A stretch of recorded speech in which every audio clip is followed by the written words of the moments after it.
to the AMAC. And I hope everyone had a wonderful Thanksgiving.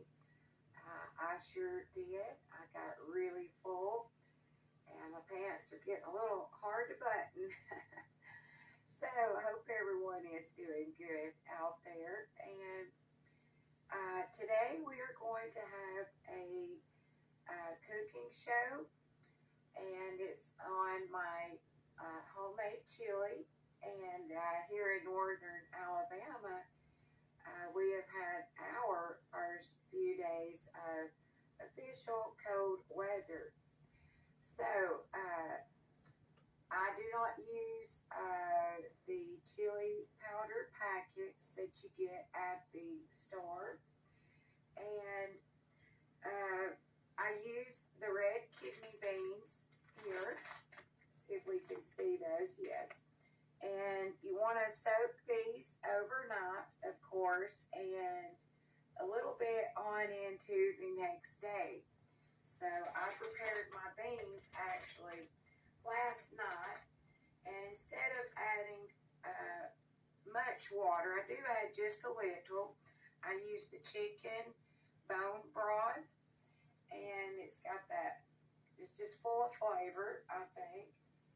And I do add the extra virgin olive oil to soften these beans when they're cooking.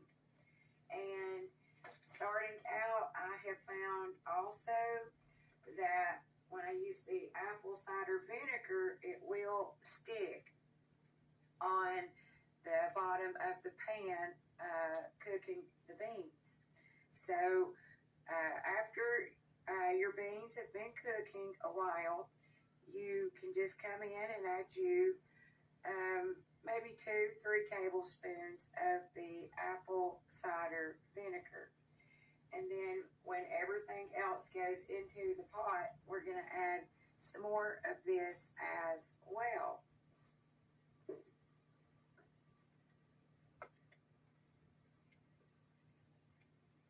And also, I add a little crushed pepper, and you can add this to your liking, of course. I just like a little heat in the chili, and some black pepper, and that is going to be the same on that, on the amount that you use. And just a dash or two of the paprika here. And I use the Simply Organic chili powder. And I add a dash or two of the liquid amino acids. It's got some wonderful health benefits, and it just adds more flavor. A small onion, a couple jalapenos, and again, this is the same on the pepper, just how much ever that you like. Garlic, and same on that, and bell pepper. And on the tomatoes, and I add a tablespoon or two of sugar. And again, that will be to your sweetness, how much ever that you like. And on the tomatoes, chili is a lot like, I think, pizza sauce. You know, if you've got a good fine ripe tomato, you're going to have a good tasting chili. So I have found that the Cento works the best on my pizza sauce, and chili would be wonderful too. I have not tried this yet. And the paste, you can add that. It's optional depending on how much, acidity you can handle. But this thickens it up good, or just tomato sauce. So, and I have not tried these fire roasted tomatoes. Let's see if the camera can see them. Yes. And these are the non-GMO, of course. And the name sounds really good, fire roasted tomatoes. So I'm going to add probably a couple cans. And I always try to get the no salt added. And I forgot to tell you all, I use the real salt. I get this at the herb shop here locally that we have. And it's full of, it adds a lot of flavor in there as well. And it has a lot of minerals in it. So, okay, and about a pound of ground beef. And if you're vegan, this recipe would work really well too. And so we're going to get started on some of this prep, and I'll be right back.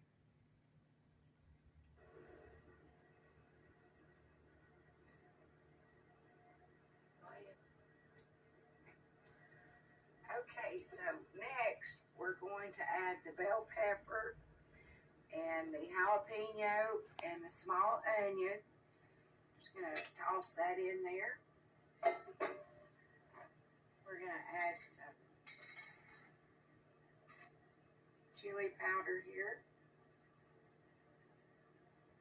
Make sure that's chili powder and not the paprika.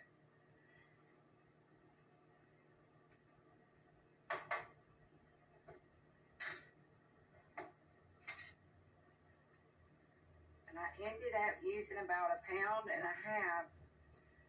of the hamburger meat. And I wanted to tell you all, and these are those fire roasted tomatoes. I wanted to tell you all that also putting vinegar in your beans will drastically cut down on the gas part. You won't be near as bloated. Let me get that open.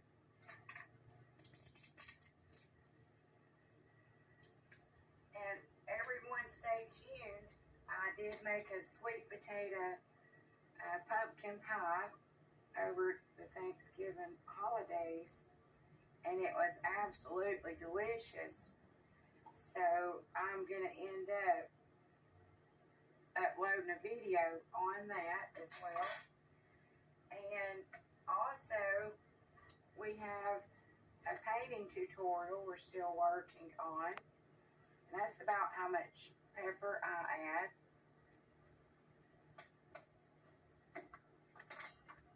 I don't measure a whole lot of stuff out because I've made it so many times. And this is the mineral salt. So I'm just going to give it another dash there. This does not turn into peroxide when it hits the bloodstream like your iodine salt. But you still do need, I think it's a small amount of iodine, daily.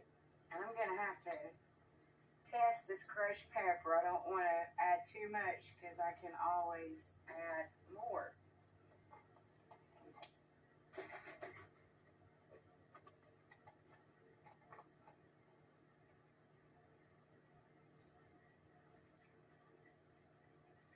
And I will add some water to this.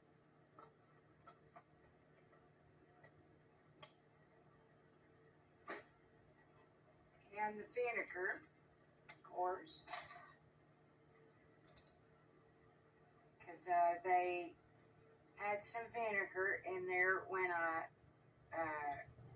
already cooked them, because the vinegar helps the red beans soften, and then also when we get it in the pot here, it will stabilize the beans even more and all of the other ingredients here. So now we have those red beans. We're going to toss those in there and get some water added to this, and we'll be right back.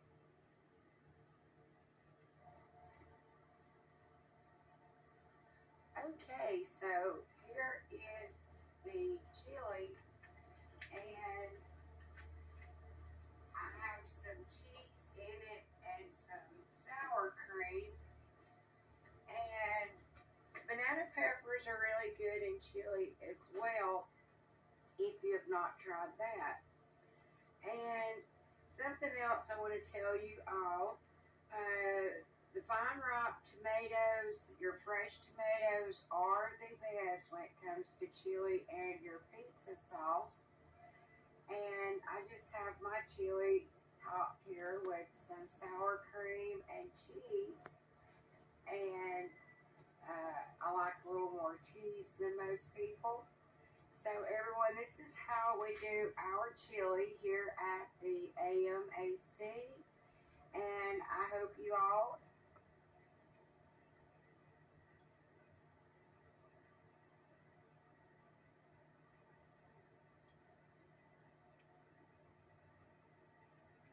homemade. And eventually, I've not tried the Cuban red beans and rice, but I will be doing that as well too.